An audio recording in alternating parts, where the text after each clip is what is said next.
South Africa. This is your boy James, aka Taste, the coolest cat in the campus. I'm live on Art on West Campus. Today, we're shooting a show which is based on education. In our studio today, we have one of the greatest motivated students. He goes by the name of Mo. Mo, who studies PSC Metallurgy. He's a second student, second year. So, Mr. Mo, getting back to our business, how do you define education? Education, like most people say, it's the key to success. It's your life.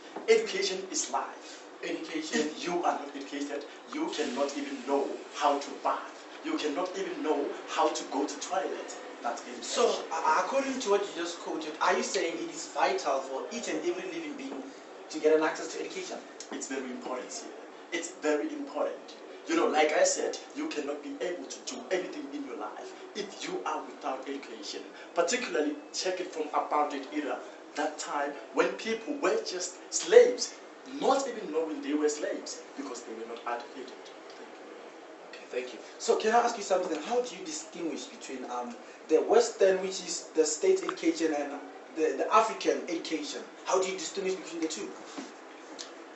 Let's say, comparing African and Western, I don't see any successful country in Africa which actually underwent their own African education. Because from my perspective, all Africans are less informed. They don't know of these things. So I can say Western education is very important to us. We need to access that because they are very successful in what they did. So for us to be successful, we need to go in the footsteps of the Western people. The Western people. Okay, for example, let me say I'm just a kid, rural area based, raised in a disadvantaged background, and I'm lasting for that education. How can I get an access to such? It's very simple. Our government is trying so hard to provide such things for people in the rural villages, for people in the squatter camps, for people in informal settlements. All you can do is to avoid being lazy. Try and access, no matter how long the distance you have to travel to get that education. Fight so hard to be there. Fight so hard to be part of that. Fight so hard to be part of the succeeding nation. That's all I can say. Okay, great. In 4 words, how do you define South Africa in 10 years' time? In 10 years' time. Educationally, of course. Educationally, of course. Yes. I can say bright. I can say sustainable. Okay, I can say less impoverished.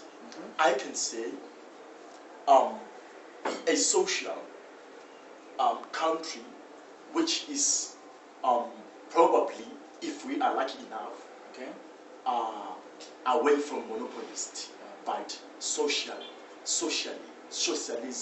or such kind of things. Wow, it was nice hearing to you. So in conclusion, what are those ways that you can paint to youth, just to advise them about education? In conclusion, of course. People who are watching back there at home know Mandela once said, it is through education that the son of a miner can become the president of the state. What does those words tell you? How do they impact on your soul, on your mind, on your thinking? Please take it from that perspective, then you will know how life can be so amazing to you. Only if you seek education, only if you make sure the opportunity you get to be educated is used to the maximum or extremist requirements. Thank you. Ladies and gentlemen, boys and girls, you heard it all. The talks, the talks.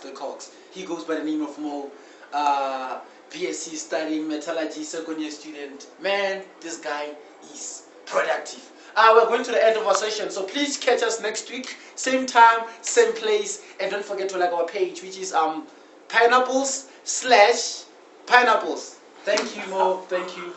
Very interesting. Enjoy your life back at home. Thank you very much. Bye.